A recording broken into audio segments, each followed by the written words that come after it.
చిన్నపిల్లల నుంచి పెద్దోళ్ళ వరకు తాగే ఈ రాగి జావాను ఇప్పుడైతే చేసుకుందాం. ముందుగా రాగులు తీసుకొని మెత్తగా పిండి చేసుకోవాలి. ఒక గిన్నెలోకి 2 టీ స్పూన్ల రాగి పిండిని తీసుకుందాం. ఈ రాగి పిండితో చేసిన జావా ఒక ముగ్గురికి సరిపోతుంది.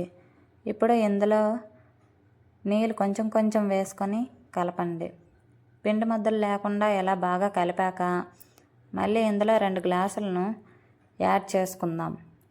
మొత్తం చిన్న గ్లాసులో అయితే 3 గ్లాసుల నీళ్ళు యాడ్ చేసుకుందాం.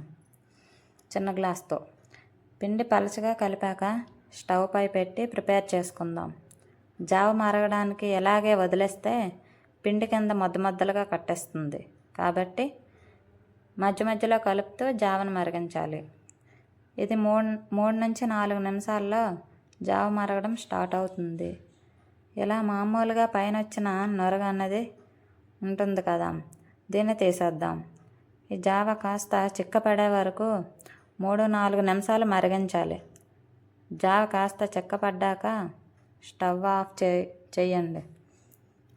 ఇది చల్లారాక మరి కాస్త చిక్కబడుతుంది. ఇలా చేసిన జావను 2 గ్లాసుల్లోకి తీసుకుందాం. 2 టైప్స్ జావను ప్రిపేర్ చేస్తున్నాం కాబట్టి 2 గ్లాసుల్లోకి తీసుకున్నాం. ముందుగా స్వీట్ జావా కోసం 1 స్పూన్ బెల్లం తురుమును వేసుకుందాం. ఇది వేడిగా ఉన్నప్పుడే ఈ బెల్లం అనేది కరుగుతుంది. బెల్లం కరిగేలోపు మజ్జిగ జావను ప్రిపేర్ చేసుకుందాం. ఒక పావు కప్పు పెరుగును తీసుకొని బాగా బీట్ చేసుకుందాం. బీట్ చేసుకొని రుచికి సరిపడా సాల్ట్ కూడా వేసుకోవాలి. బెల్లం జావాలో కూడా కొద్దిగా పాలు వేసుకుంటే బాగుంటుంది. ఈ వీడియో మీకు నచ్చినట్లయితే లైక్ చేయండి, సబ్స్క్రైబ్ చేయండి.